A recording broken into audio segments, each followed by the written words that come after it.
Right, sorry. That's my fault. Yep. Okay. Hi, everybody, and welcome to the Cricket Fan Show. It's good to be here. It's Matt here, and I'm here with Steve, the cricket guy. Hi, Steve. Hey, Matt. Good to see you, mate. Yeah, you're right. Yeah. We're going to talk about a few things today, but let's get straight into it with the week that's happened. So, Sri Lanka against England, final test. So, what's been happening with that game? Well, it was a good game. It was a really good game, actually. I have to say, it was a bit closer for a lot of the game than I thought it might be. But then in the end, England managed to turn the screw in the last day or so of the game and won the test. So running through it, Sri Lanka won the toss, and as you would choose to do on that pitch, they chose to have a bat. You bat first, so it means you don't have to bat last, and that was a good decision. And they batted much better than they did in the first test. You know, remember in the first test they were skittled out for next to nothing, 130 odd in their first innings, I think, 120, something like that. And this time around they did much better. And Angelo Matthews, who we spoke about before the series, said he's an experienced guy. If remember, I said I think he's been playing Test cricket since I was a boy. He appears to have been around for years and years and years. He only played about 90 Tests. I'd swear he's played about 450. But he got a very good 100 again. He's exactly what he's in the team to do. Organised player. Good quality player. He averages in the 40s in Test cricket, so he's definitely a good batsman. And he held the team together and scored a nice 100 in the middle, and you know that allowed Sri Lanka to get a very decent score. You know, in the end, they got, what did they get? They got 380 in the end. So that was a very good effort. You get close to 400, you'd be pretty happy with that. And in this game, where you know the pitch is going to get worse to bat on, runs on the board first go is a really important thing. But the thing about it was, of course, you think Sri Lanka, and we spoke before about last time England were in Sri Lanka, and they played 3 spinners and 2 quick bowlers. In the last test, they did 2 spinners and 3 quick bowlers. But you know, again, going in with 2 spinners is a lot of spinners for the modern game. But in this innings, does that make it more interesting though? Well, I think it's to do with the conditions. It's to do with what you're likely to cause most problems with the for the batsmen. So on a pitch in somewhere like England, where you know, or New Zealand, where you often get green wickets where there's a lot of movement off the seam, the quick bowlers are very difficult to play when you get swinging conditions and that sort of thing. In somewhere like Sri Lanka, where you've got the type of heat you've got, the type of pitch conditions that you've got, you don't get any of those things. So yeah, there can be some danger with the fast bowlers, but sometimes you get pitches that are very docile, and it makes fast bowlers quite easy to play. So spinners get a little bit more out of those pitches, particularly when they start to get dusty and crack later in the game. But in this innings, actually, it was England and England's fast bowlers that took all the wickets in the Sri Lankan first innings. They did very well. Jimmy Anderson got 6 wickets again, showing that he's unstoppable. Really, 6 for 40, 29 overs, 13 maidens, 6 for 40. It was a brilliant bowling performance by anybody, let alone somebody in his late 30s. An absolutely fantastic effort to take 6 wickets on those. Mark Wood as well came in and bowled with hostility. He took 3 wickets, and Sam Curran took the other wicket. But what was really interesting in that was the England spinners, so Bess and Leach, so the off spinner Bess and Jack Leach, combined figures of 64 overs, 7 maidens, 0 for 195. They were, they didn't take a wicket. Very unusual, and it actually had me. Yeah, that's pretty bad, isn't it? Well, it had me really worrying about the rest of the Test match at that point. I thought, goodness, if the spinners aren't taking wickets in this Test match, then England have really got a lot to do. So then, of course, England had a bat. And in terms of England's batting, again, like the first innings in the last test, all about one man, Joe Root. This time he didn't quite get a double 100. He got 186. He batted for over 8 hours to get 186. Absolutely fantastic knock by Joe Root again, and again the totem pole around which everything else was built in the England innings. And it was a shame in the end. I mean, he was so knackered. I think it was. They mentioned in commentary he'd only been off the field of the entire series, so both tests, by the end of the Test match for about 30 overs. He'd been on the field either batting, obviously a big score in the last test, or in the field and captaining. So by the end of it, you could see he was absolutely physically shattered. And his dismissal was very unlucky. He played forward to a spinner and flicked it to short leg, who fielded and he just didn't have the energy and the kind of flexibility to turn around and get back in his ground, and he got run out from a short distance, and you could see how thoroughly disappointed he was. I guess the prize of getting back-to-back double hundreds was really there for him. So a real shame for Joe that he didn't do that and he didn't manage to get 2 double hundreds. But nonetheless, it was an excellent effort, and it got England to not quite parity, but they got what did they get? They got 344, so they got pretty close. There was a nice 50 from Joss Butler as well in there, and there was some contributions from Bess. He batted pretty well, and Bairstow batted pretty well as well.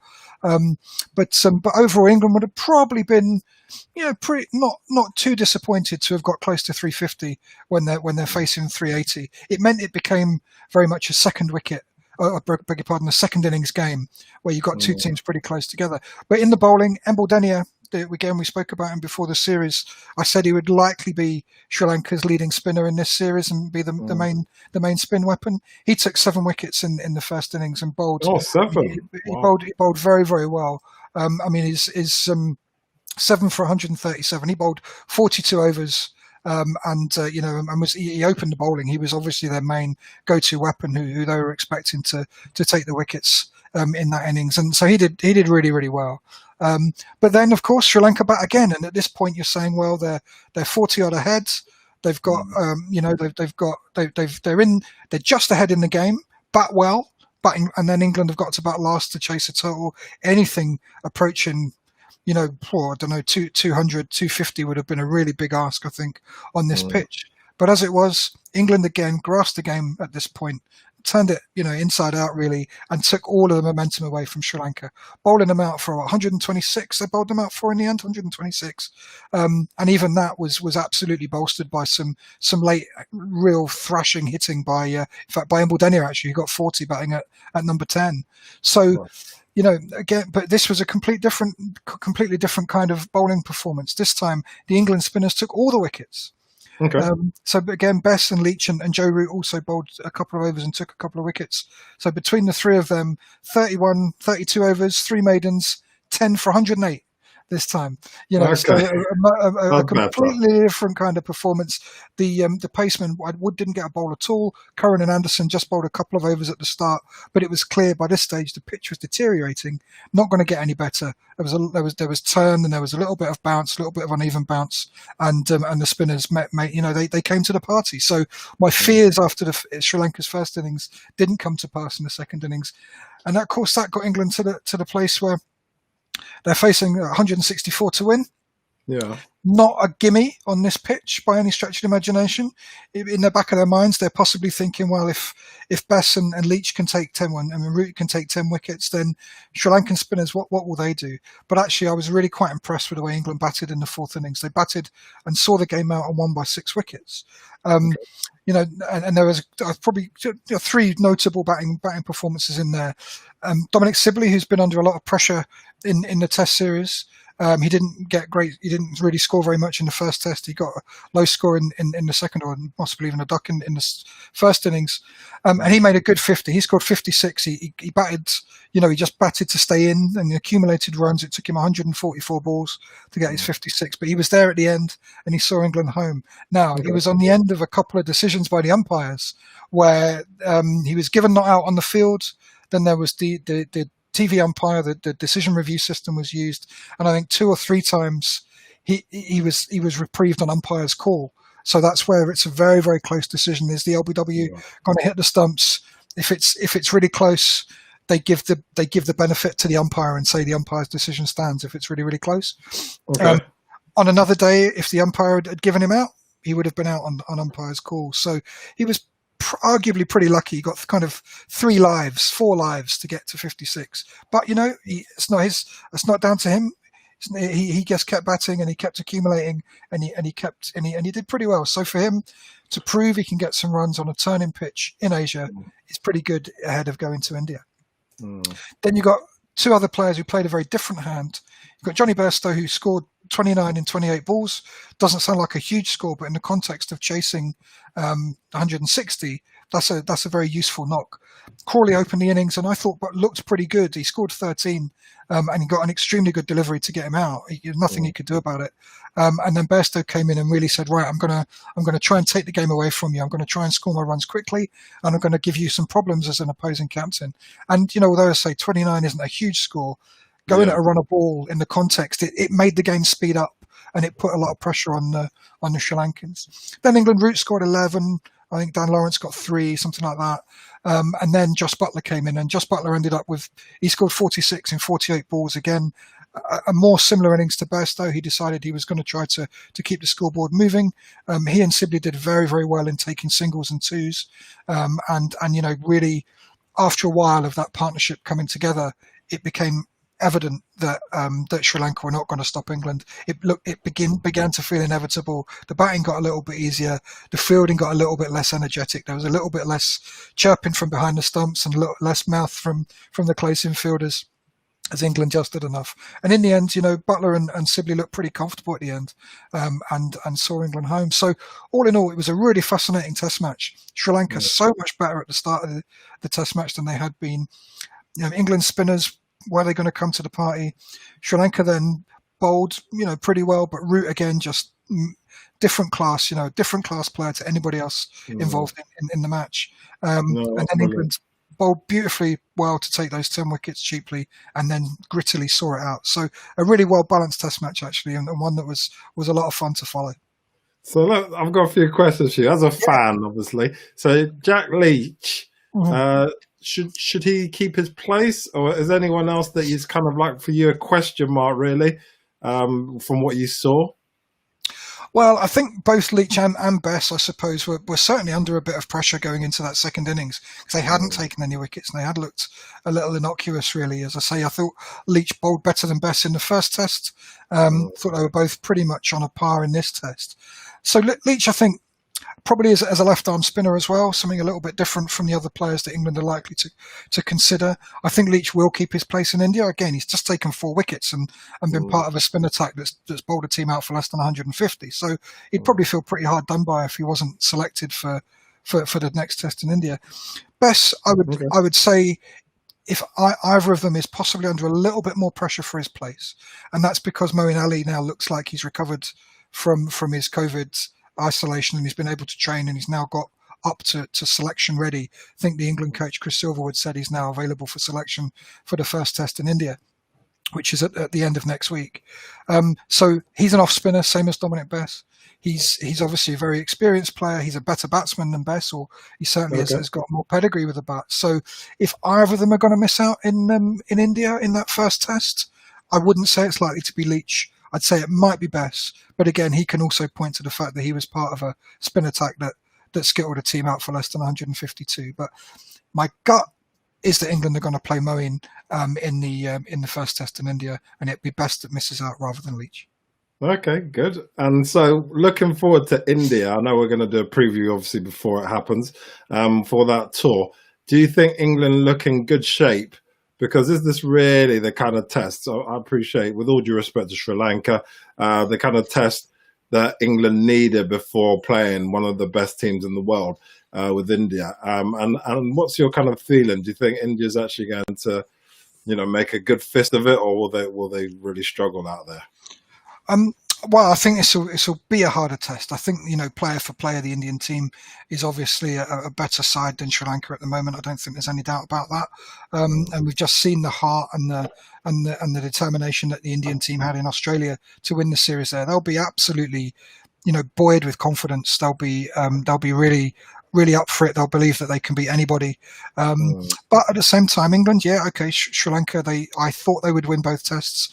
And they did win both Tests, and they turned in enough of a performance. I guess Sri Lanka's problem is they can be a little bit inconsistent from session to session and day to day in a Test match. They can bat very well, then they can bat like headless chickens. They can bowl pretty well, then they can be pretty innocuous. India's likely to be more of a consistent challenge than that. So in that sense, it's probably not an ideal preparation. But what has been an ideal preparation is England have been away. They've been in Asian conditions. They've been playing in the kind of, they've been playing and training and living and eating and resting and sleeping in Asia already. So they'll be acclimatized to it. They're away. They're They'll be a tight unit now. They're on tour. They've just won a Test series away as well, same as India. Okay, India's win in Australia was much more noteworthy than England's win in Sri Lanka. But England also are going in on a winning run, and believing that they can beat India. So I think it will be a very, very interesting test. I think there's kind of 4 areas of the which are worth looking out for, and we'll talk about them perhaps a bit more detail next week when we preview the first test. But I would say the questions that are hanging over the England squad are kind of there to put. Still some questions for the top 6. Right. And who the best combination is.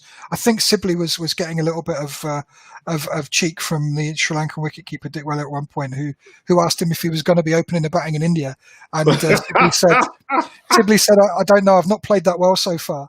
Which is pretty understated. Or very honest. I like pretty, it. I haven't heard that on a stump mic, but I've read that that's what happened. So maybe that was somebody making it up. But it sounds like the kind of thing Sibley might say. But there's some questions there, and it's linked to the second thing as well.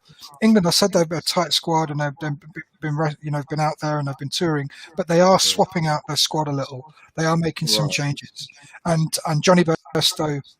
He's one of the players who's now not going to go to India. He's not going to be in the Indian squad for at least the first 2 tests. To give him a rest, he was at the IPL, I think, and then he's been in England bubble, the IPL, back in the England bubble. He hasn't had a lot of time at home, so they're giving him a rest away from a biosecure bubble. Mark Wood is also getting a rest, and Sam Curran's also getting a rest as well, and into the squad. So Rory Burns, who's been at home in England during the Sri Lanka tour because his wife has had a child, so he's rejoining. So he's obviously an opening batsman. He's the opener, isn't he? Yeah, that's right. Left-handed opener with a very sort of quirky, sort of jerky, elbowy action, kind of stance. He had a pretty lean summer, so he'll be keen to get his place back to show the England selectors he can score some runs. Probably, but apart from Burns, you've got Ben Stokes, who's coming back into the side, who obviously is a totemic kind of world level talent, world class player, and Jofra Archer, who's probably the most exciting fast bowler England have unearthed for a long time. So very good players coming back into the side. You'd have to say that as replacements for Wood and Curran, Stokes and Archer are probably both a class above, and Burns. Bairstow for Burns, not sure, but it'll be interesting. But that again, what will it do to the top 6? I also think Ollie Pope, if you remember, he plays and has batted at number 6 a lot for England. Young player that England invested a lot in getting him into the Test side.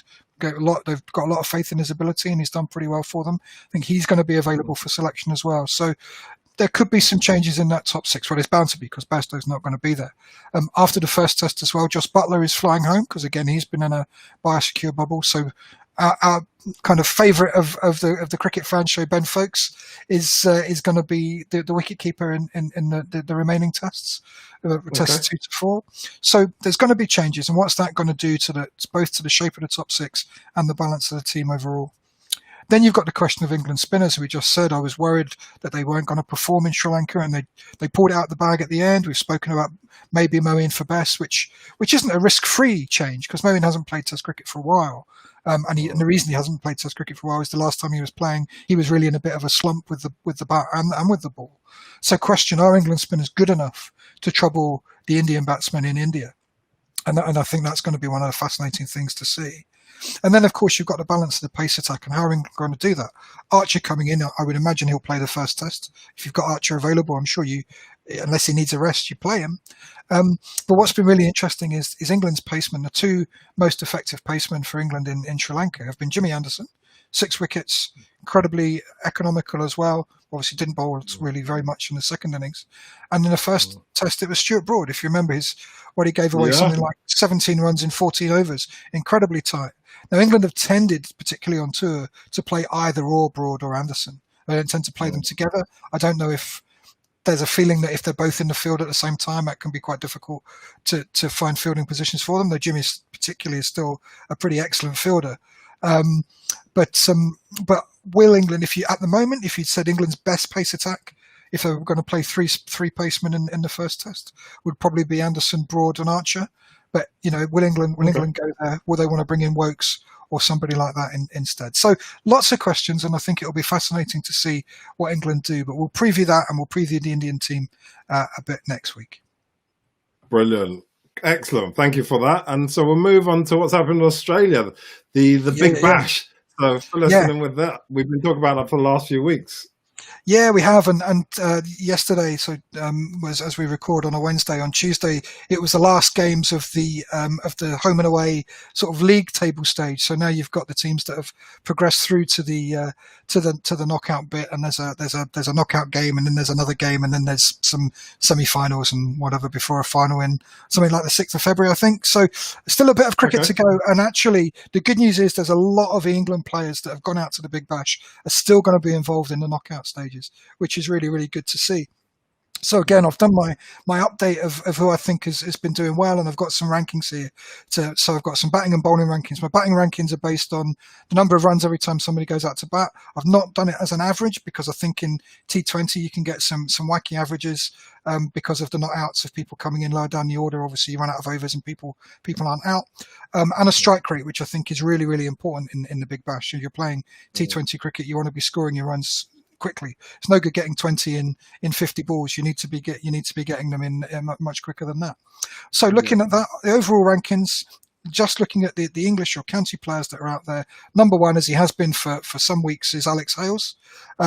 He scored over 500 runs in his 14 games in the Big Bash, which is a really fantastic effort. Yeah, he scored 100 in the last week as well. He got 110 in something 50 odd balls or something. He was really in fantastic form. To score over 500 runs is brilliant, and he is the highest run scorer in the home and away league format this year. So he's done brilliantly. I have him ranked overall 4th. But it's first amongst the English contingent out there. So he plays for Sydney Thunder. They finished 3rd in the league, so they're going through into the knockout stages. He's scoring nearly 38 runs every time he goes out to bat, and his strike rate is at 164 runs per 100 balls. So he's scoring runs, he's scoring them quickly, and he's scoring them pretty consistently as well. He's had a fabulous Big Bash. Indeed, I've seen some talk in the kind of cricket commentary, punditry world of people saying England have got to find a way to bury the hatchet with Alex Hales. They've got to find a way, and we've discussed that before on the show, Mac. That Morgan, I think, has been pretty firm and said, no, fool me once, shame on you. Fool me twice, shame on me. And he's said, I'm not for having Hales in my squad. But maybe can I comment on there quickly? Yeah, Mac. So I saw something on one of the sports channels where they were talking about it, and one of the selectors, I think the guy's name escapes me, but it was on the channel saying that the door is not closed to Alex Hales, but at the moment it wouldn't suit the team for him to come back. So he was basically saying it's not completely shut, but he's not coming back at the moment. No chance, in effect.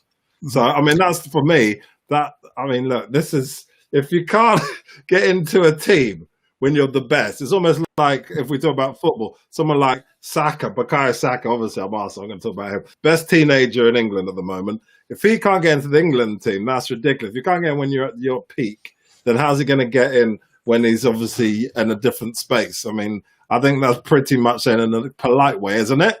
That he's not coming back in. And also, as a fan, what do you think about that? Well, I think that might be a polite way of saying, until Owen Morgan retires, Alex Hales isn't going to get another game for England in white ball cricket. I think that's possibly what that is. So I don't think he's saying never. I think he's saying not with Morgan. If for Morgan, it's a red line. That's my reading of it. I may be wrong, but that's my reading of it. As a fan, I think the England one-day team and T20 team are in a really strong place. They're a very, very good team. They know what they're about. Got good balance. They've got good players. England are not short of really good players. It would be different, I think, if England was struggling, if they were not winning games, if they were not posting totals. But England, frankly, have got more good white ball cricketers, particularly batsmen, than they need. So they are in a fortunate position of not needing to rely on someone like Hales. So I could see Hales ending up having a kind of career now which goes a little bit like some of the West Indian players who stop playing international cricket and start to just play around the world, playing in these quite lucrative T20 and T10 competitions. And it may be that he chooses to go that route. Though it may be that he has a burning desire to come back and play for England and prove that he should be there. So it's an interesting one to watch over time. But I think certainly Morgan and Hales don't mix, and I don't expect to see Hales in during the Morgan era again, I'm afraid. Okay. But somebody that is around the team is number second in my rankings, and I have him 14th ranked overall, and that's Jason Roy. And he also is qualified for the knockout stages. He plays for Perth Scorchers, and they finished second. So he's done well as well. He scored over 350 runs. That's just outside the top 10 run scorers, I think, in the competition.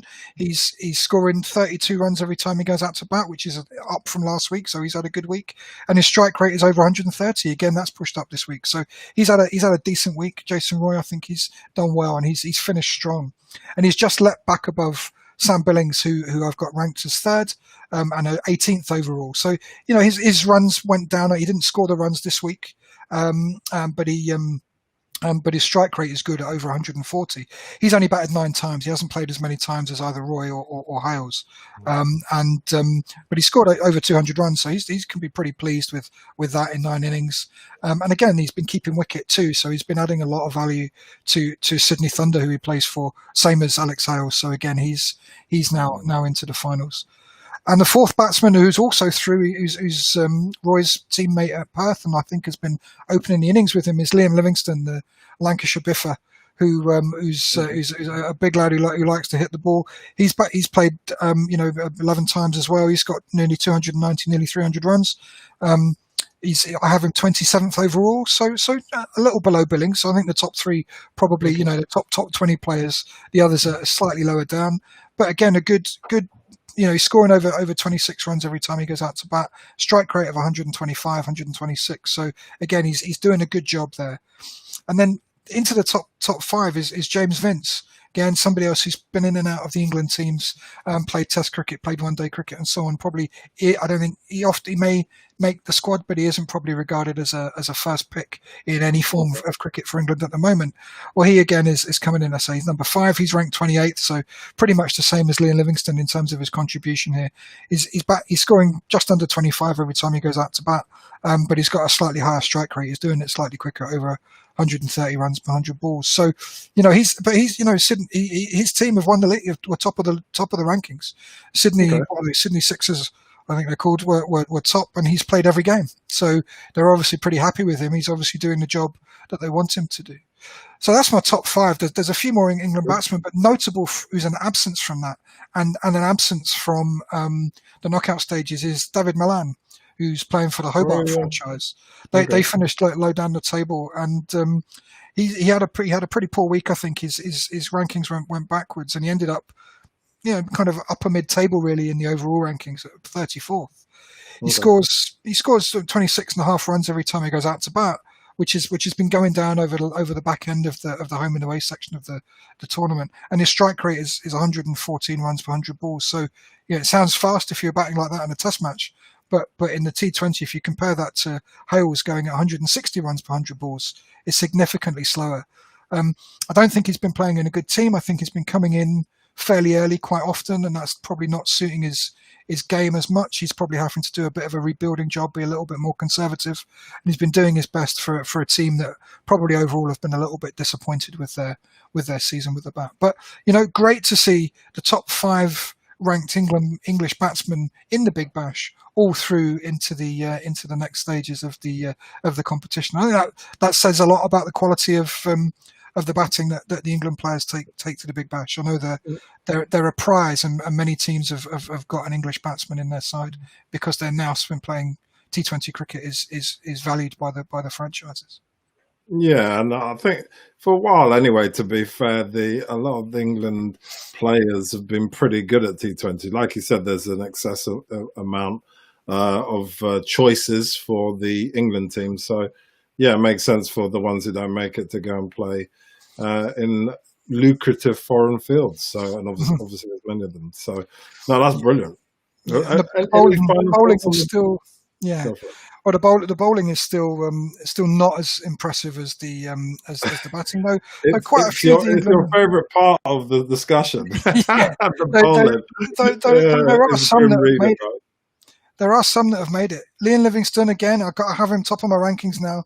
I hold a few more overs.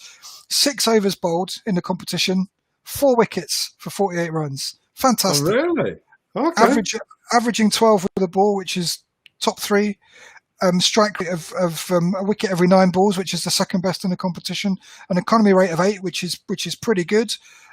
Overall, Livingston, his Perth Scorchers. My tip for the knockout stages is that the Perth Scorchers are going to bowl him a bit more than they have in the early part of the competition. He's got a golden arm at the moment. Why wouldn't you use it? Yeah. So he's top of my bowling rankings. Fair Then play to him. Well done. I have him overall 8th, but then my second ranked bowler, Danny Briggs, plays for the Adelaide team, who's also got qualified for the knockout stages. They finished 5th, so I think they've got a kind of playoff game to play. He's 50th in the overall rankings. So you go from Livingston at 8th, who hasn't bowled very much but has done well when he's bowled, to the first kind of regular bowler, Danny Briggs, down in 50th position. So he's overall figures in the home and away stage of 10 wickets for 324 runs. So obviously he's averaging 32. He's got a good economy rate of under 8. He's so 7.75. That's pretty good. And a strike rate of a wicket every 25 balls. So he's been doing okay. Probably not that ferocious a wicket taker. His strike rate's not brilliant. That's less than one full, kind of bowling entitlement, isn't it? So he's still the second ranked English bowler, and he's just above Jake Ball, who's also in the top 60, just about. So poor old Jake Ball. Every time I've checked his scorecard, he's been conceding lots of runs and over, and I look and he's bowled 1 over and he's gone for 12, or he's bowled 2 overs and he's gone for 23, and I think, oh, poor guy. He ended up bowling 24 overs in the competition. He's taken a kind of collective bowling figures of 9 for 267. His average is 27. His economy rate is over 11, which ranks him 87th for economy rate. So that's not good. That won't be what he's been going for. And he takes wickets every 16 balls, which is pretty respectable. But as you see, by the time you get to ranking of 59, then you're not really setting the heather on fire with your bowling performance there. 4th is Benny Howes, who we've spoken about before, bowled a couple of overs, 5 overs in a couple of games early in the competition and hasn't been seen since, didn't take a wicket. And 5th is the young Surrey player called Will Jacks, who played some games at the start of the tournament. And then came in for a couple of games towards the end. He's just bowled 4 overs overall and taken 1 for 35. But I mean, Jacks would see himself as an all-rounder, and he's had a pretty lean time with the bat. Overall, he's ranked 78th with the bat in my ranking. So he's not really had a great BBL, I don't think, and he'll be possibly disappointed. Both Howell and Jacks have not made it through, though. Franchises haven't made it through to the knockout stages. But number 6 in the bowling rankings is Joe Denley. With his leg breaks for Brisbane Heat, they have qualified for the knockout stages, so he's going to be there.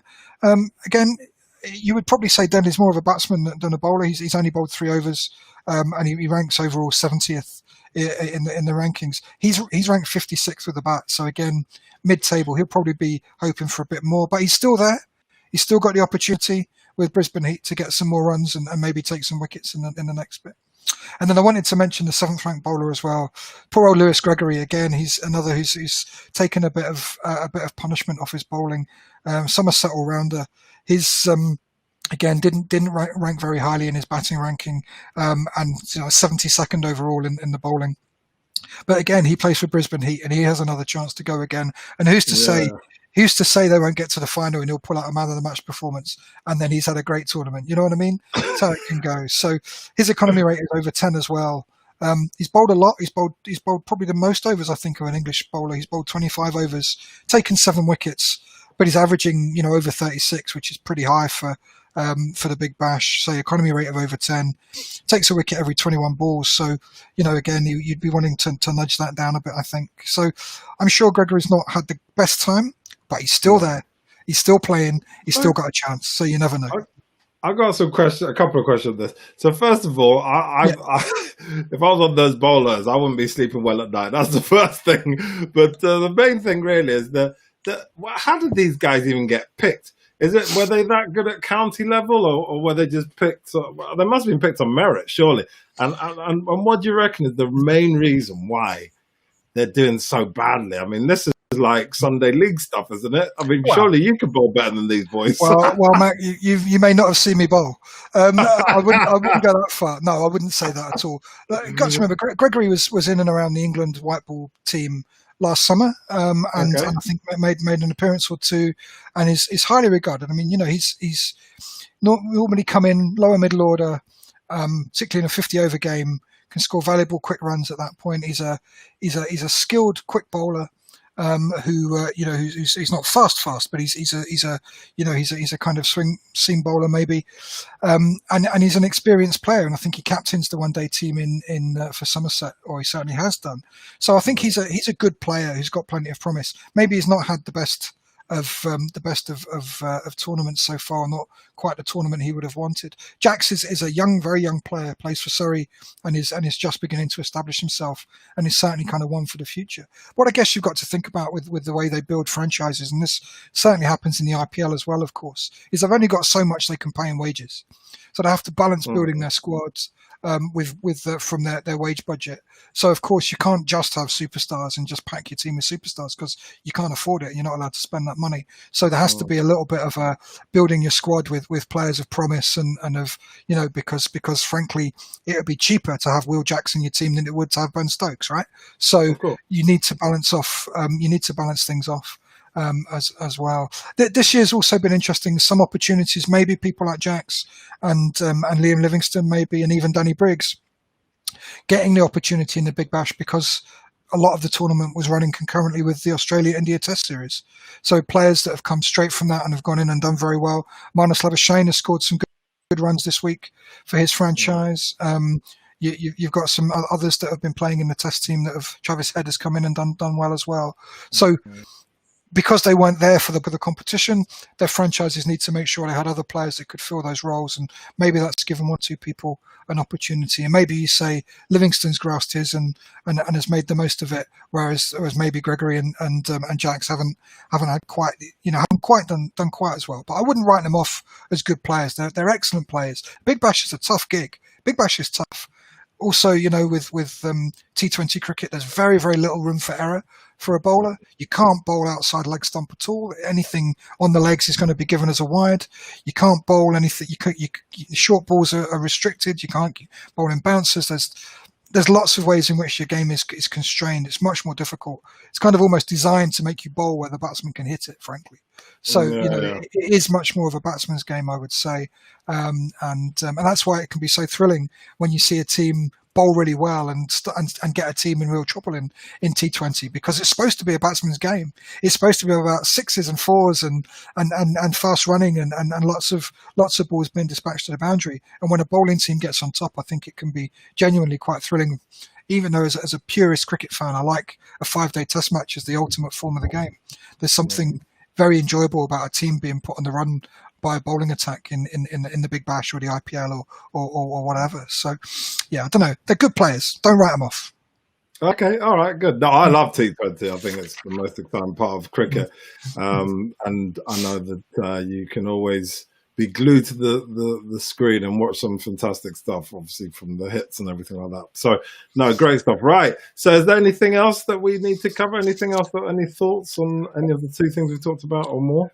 Well, I guess the week ahead, there's obviously the Big Bash knockout starts in a day or two's time, and that will be interesting to see how that goes. I think the Big Bash has a bit of a history, I think, of teams who look really, really strong in the league format getting turned over by teams who've perhaps scraped their way into the knockouts. So there's been some.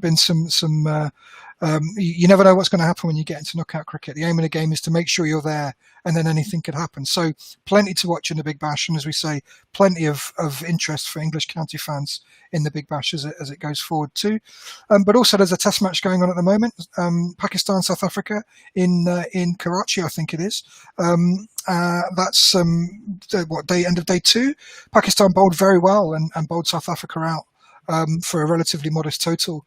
And then batted and then looked in a bit of trouble. Very, very strong looking South African bowling lineup. Really, really strong looking team. And you thought, Pakistan could be in trouble here. They lost an early wicket or two as well, and you thought, hello, this is going to be a low scoring test match. But Fawad Alam, if you remember, he played, I think, one of the games in England last summer. He got recalled 13 years or something after his first test. Very idiosyncratic batsman. He bats in a very odd style. He didn't do much in England, but he scored 100 today. He got Okay. he kind of anchored the Pakistan innings, and I think it was in his home ground.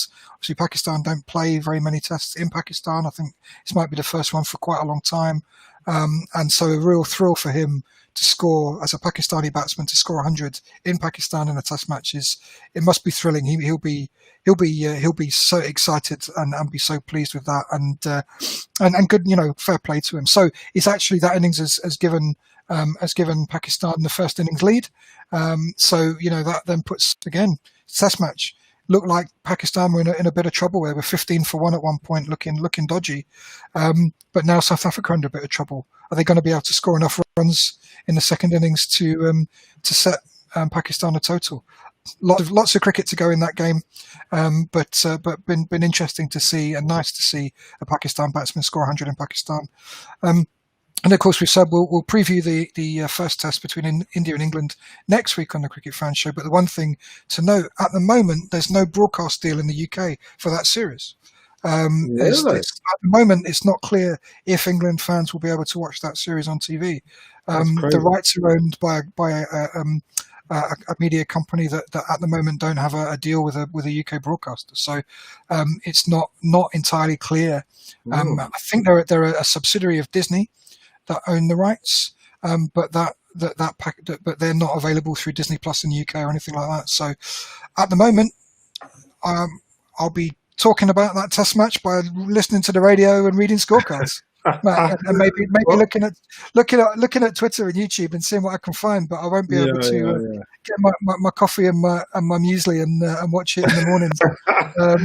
Tea and toast. Yeah, my tea and toast. But hopefully somebody somewhere can do a deal. I think surely it must be worth somebody's while putting it on.